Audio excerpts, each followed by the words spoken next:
Assalamualaikum warahmatullahi wabarakatuh, saudaraku seiman dan seakidah. Mereka-mereka yang menolak penegakan khilafah itu ada yang menolak itu hanya karena sandaran suka tidak suka.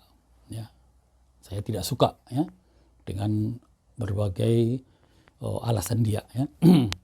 Tapi dia faktornya hanya tidak suka. Kemudian ada juga yang menyandarkan kepada fakta. Ya. Nah, dia melihat dari segi fakta ini sulit untuk diwujudkan, sulit untuk terjadi, bahkan mustahil untuk terjadi.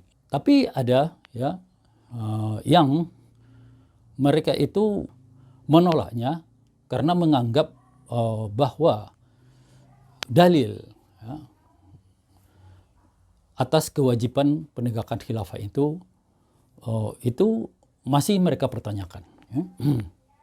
Sehingga mereka menyampaikan berbagai pertanyaan-pertanyaan tentang dalil-dalil wajibnya penegakan khilafah. Ya. Dan ketika disampaikan kepada mereka dalil-dalil, apakah itu dari Al-Quran, As-Sunnah, Ijma' sahabat, ya, dan kemudian pendapat para ulama, kaul ulama, ya, dan bahkan pendapat dari imam 4 mazhab yang semuanya menyampaikan bahwa mengangkat seorang khalifah, yang artinya kalau dia khalifah diangkat berarti dia khilafah negaranya itu harus ada. Jadi berarti sini pengangkat khalifah itu sama dengan menegakkan khilafahnya. Ya. Itu menurut imam 4 mazhab itu dia hukumnya wajib. Namun tetap mereka memunculkan argumen-argumen dengan dalil-dalil lain, yang dalil-dalil itu memang dalil-dalil yang datangnya dari Islam ya. Umpamanya mereka menyampaikan tentang hadis, ya, mereka menyampaikan tentang ini berbagai hal ya. Yang terlihat sepertinya mereka ingin memastikan, benar-benar ingin memastikan bahwa bahwa perintah wajibnya penegakan khilafah itu dia memang wajib. Ya. Sehingga mereka kritisi secara cara mendetail, mereka gali segala macam, mereka sampaikan argumen-argumen keraguan dan lain-lainnya. Ya. Jika mereka ini memang tujuannya demikian, ingin memastikan bahwa penegakan khilafah itu hukumnya wajib, itu memang patut diacungi jempol ya. Dan ini menunjukkan bahwa mereka itu tidak akan mau sampai kapanpun menerima sesuatu yang argumen dalil dalam Islamnya itu tidak meyakinkan, ya, tidak meyakinkan, tidak akan melakukan itu, ya. Kami ya hanya akan melakukan sesuatu yang argumennya dalam Islam itu pasti, ya, pasti kewajibannya, pasti perintahnya, itu ya. Jadi kita ya bolehlah kita husnuzon ya, kita husnuzon, berbaik sangka bahwa ini adalah orang-orang yang memang mereka tidak akan mau melakukan apapun jika mereka belum pasti bahwa hukum dari melakukan perbuatan itu, hukum melakukan sesuatu, menerima sesuatu itu, hukumnya adalah wajib, atau umpamanya dia masuklah sunnah, ya itu kan, atau mubah ya. Tapi kemudian husnuzon kita, baik sangka kita itu akhirnya runtuh ya. Yang meruntuhkan itu mereka sendiri ya, bukan kita ya. Mereka sendiri yang meruntuhkannya. Kenapa? Karena ketika berhadapan dengan demokrasi, dengan sekularisme, dengan kapitalisme itu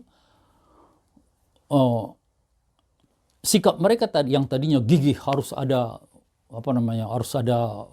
dalilnya agar bisa saya terima, bisa saya itu ternyata tidak berlaku. Tiba-tiba ya tidak berlaku. Ya. Mereka menerima begitu saja demokrasi, bukan saja menerima, mengagungkannya sebagai sesuatu yang sangat baik, bahkan lebih baik dari aturan-aturan Islam manapun ya. Menerima sekuler, menerima kapitalisme tanpa kemudian harus mencari-cari di dalam Al-Quran, As-Sunnah di mana ada perintah untuk ini ya, untuk kita sebagai seorang muslim menerima ini. Padahal sudah jelas ya. Ini saya kira tidak ada muslim yang tidak tahu bahwa demokrasi, sekularisme, kapitalisme itu adalah pemikiran manusia kafir barat yang bermula di Eropa. Yang tentunya dengan kekafiran mereka itu tidak ketika mereka membuat pandangan pemikiran tersebut bukan bersandarkan kepada Al-Quran dan As-Sunnah. Itu hanya semata akal mereka. Jadi sudah jelas. Ini sesuatu yang bersumber dari kekufuran. Ya. Tapi itu kemudian diterima begitu saja. Tanpa bertanya kepada Allah, ya Allah ini apa? Dalilnya bagaimana? Boleh nggak kami terima? Segala macam. Tidak. Tapi begitu yang datangnya dari tadi itu, perintah Allah itu, wah mereka ini.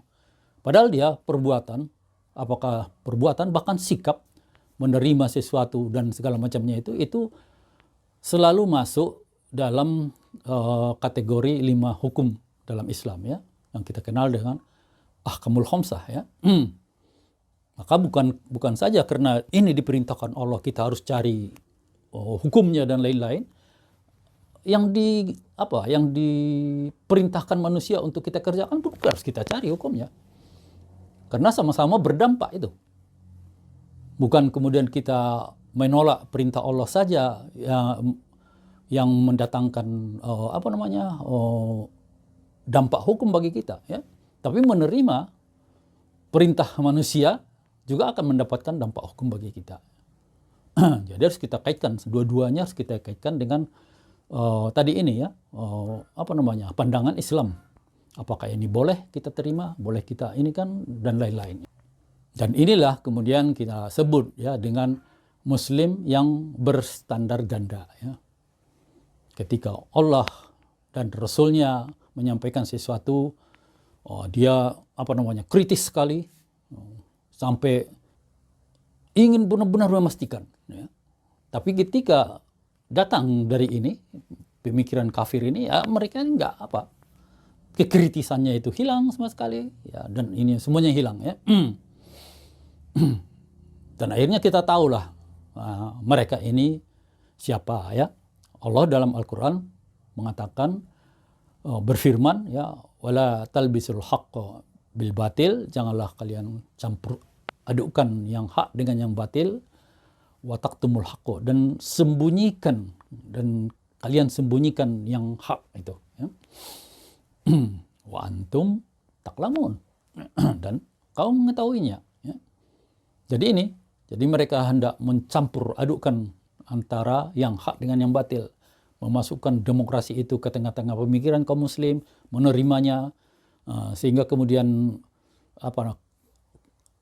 kebenaran Islam itu akhirnya dia pupus dengan adanya kebenaran baru yang dimunculkan oleh pandangan-pandangan yang berasal dari demokrasi ya. Dan tadi itu ternyata kritis mereka, keinginan mereka mencari dalil yang kuat, memastikan itu ternyata hanya taktumul haqqa, menyembunyikan kebenaran. Upaya mereka untuk meredam itu ya, agar orang tidak percaya dengan itu ya, agar orang kemudian meragukan wajibnya penegakan khilafah. Ternyata itu. Wa antum taklamun ya, dan mereka itu mengetahui. Pastilah ya, pasti ya, siapapun ya, pasti mengetahui antara syariat Islam dengan demokrasi itu mana yang hak, mana yang batil. Pastilah. Tidak mungkin mereka tidak tahu. Inilah yang kita bicarakan di sini dengan model Muslim berstandar ganda. Berfikirlah dengan cerdas. Assalamualaikum warahmatullahi wabarakatuh.